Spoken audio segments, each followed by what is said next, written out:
আমি মনে করি বাংলাদেশে যেভাবে সরকার বাজার কন্ট্রোলের জন্য যতটা অ্যাক্টিভ, আমার মনে হয় অন্যান্য দেশের তুলনায় অনেক বেশি। এবং পৃথিবীর অনেক উন্নত দেশেই আমরা দেখি যে এই যে আমাদের নিত্য প্রয়োজনীয় জিনিসগুলোর দাম, এটা আমাদের দেশের তুলনায় অনেক অনেক গুণ বেশি তাদের ওখানে। হ্যাঁ, হয়তোবা তাদের ক্রয় ক্ষমতা বেশি, হ্যাঁ, কিন্তু আমাদের তুলনায় তাদের দাম অনেক বেশি। আমাদের এখানে যেমন কৃষি উৎপাদন এই মুহূর্তে বেশি, এবং আমরা তো মনে করি কৃষিতে আমাদের এই সরকারের সময় কৃষিতে আমাদের উৎপাদন অনেক বেশি, কিন্তু এবং কৃষি পণ্যের যদি সঠিক দাম আবার কৃষক না পায় সেক্ষেত্রেও তো সমস্যা। হ্যাঁ, কৃষির যে উৎপাদন ব্যয়, সেটা কি নিশ্চিত করা গেছে?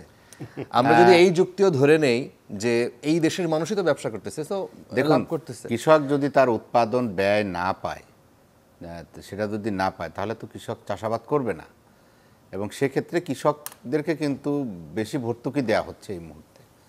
বিভিন্ন ধরনের সার, কীটনাশক, এমনকি বীজ, এটা ফ্রি দেওয়া হচ্ছে, এবং কৃষিক্ষেত্রে যে প্রণোদনা দেওয়া হচ্ছে সেটা কিন্তু অনেক বড় একটা অঙ্ক আমরা এই মুহূর্তে দেওয়া হচ্ছে, এবং সে কারণেই কিন্তু আমাদের উৎপাদন অনেকাংশে বেড়েছে।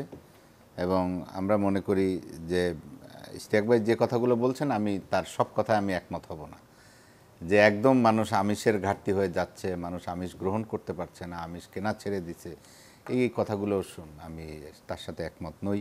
কারণ আমরাও গ্রামে যাই, আমরাও বাজারে যাই, হ্যাঁ, অবশ্যই মানে মানুষের কষ্ট হচ্ছে, সেটা আমরা অস্বীকার করব না, হ্যাঁ, কারণ কিন্তু তারপরেও আমরা বিশ্ব বাজারের যে পরিস্থিতি সে তুলনায় আমরা মোটামুটি ভালোভাবেই টিকে আছি। হ্যাঁ, তবে আমাদের প্রচেষ্টাটা থাকবে যাতে মানুষ আরও স্বাচ্ছন্দ্য বোধ করে, মানুষ যাতে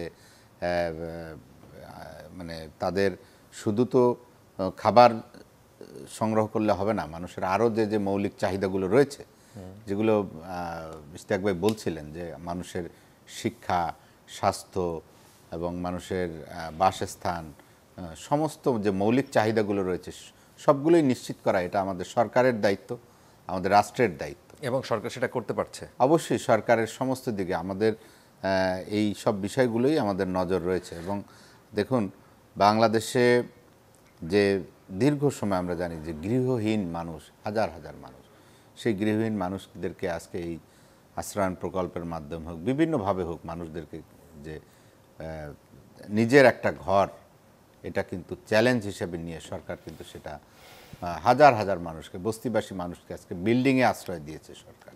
তো এটা মানুষের একটা মৌলিক চাহিদা পূরণ। জি, তো সেই ক্ষেত্রে দেখুন, আপনি সংসদ সদস্য, এইবারই প্রথম গ্রামে যখন যান, এলাকায় যখন যান, মানুষ কি বলে যে খুবই ভালো আছে? দেখুন, মানুষের সমস্যা তো আছেই, খুবই ভালো আছি এই কথা হয়তো বলছে না, কিন্তু মানুষ খেয়ে পড়ে আছে।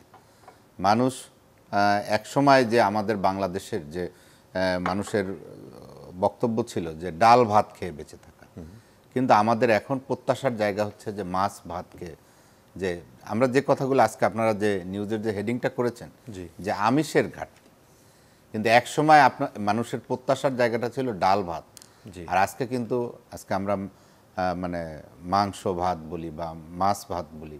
হ্যাঁ, আমাদের তো প্রবাদই আছে, মাছে ভাতে বাঙালি। তা আমাদের ফোকাসিংয়ের জায়গাটা হচ্ছে ওখানে, যে আমরা সেই ডাল ভাতের স্বপ্ন কিন্তু এখন দেখছি না। আমরা মাছ ভাত বলেন বা আমরা আমিষের জায়গাটা, আমরা যে আমাদের যে মানুষের যে মৌলিক চাহিদার যে জায়গাগুলো, সমস্ত জায়গাগুলোই আমরা ইয়ে করতে, আমাদের স্বাস্থ্য ক্ষেত্র বলেন, শিক্ষা ক্ষেত্র বলেন, সমস্ত জায়গাগুলো। সেই ক্ষেত্রে এই যে বাজার নিয়ন্ত্রণের জন্য যেসব প্রতিষ্ঠান কাজ করে, সরকারের বিভিন্ন এজেন্সি বলেন, এরা সবাই কি কাজ করতে পারছে? মানে তাদের জায়গায় দেখুন, আমাদের অবশ্যই তারা কাজ করছে, কিন্তু সেই কাজের ক্ষেত্রে হয়তো কারো কারো ল্যাকিংস থাকতে পারে, কারো ল্যাকিংস। আমি শুধুমাত্র একটি প্রতিষ্ঠান, যে কৃষি বিপণন অধিদপ্তরের কথা বললেন না, ওনারা 29টি দামের মূল্য নির্ধারণ করে ওনারা খরচ এবং বাজার মানে সরবরাহ সমস্ত কিছু বিবেচনায় নিয়ে তারা একটা দাম ঠিক করে বাজারে, প্রত্যেকটা বাজারে, ঢাকায় এই রোজার ঈদের আগে আগে মানে আমরা দেখছিলাম বাজার মনিটরিংয়ে যাওয়ার পর একটাই 29টা পণ্যের একটা পণ্যের দামও কোথাও কেউ রাখে নাই। এবং বাজারে গেলে একদম সঠিক মানে একদম পরিষ্কার করে যারা বিক্রেতা তারা বলে যে সরকারের দাম, আপনি সরকারের কাছ থেকে কেনেন, আমার কাছে আসছেন কেন? এটাকে অস্বীকার করার সুযোগ আছে? না দেখুন, সরকার তো চেষ্টা করছে, এখানে কিছুটা আমাদের ঘাটতি আছে। দেখুন, আমাদের একজন কৃষকের 1 কেজি ধান উৎপাদনে কতটা খরচ হয়েছে, সেই উৎপাদন খরচ বিবেচনা করেই কিন্তু কৃষক সরকার ধান কেনা নিশ্চিত করেছে যে 32 টাকা করে আমরা কৃষকের কাছ থেকে আমরা ধান কিনব, এবং এই যে 5 লক্ষ মেট্রিক টন সেটা কৃষকরা মানে নেই। ধান কেনা হচ্ছে। হ্যাঁ, হ্যাঁ,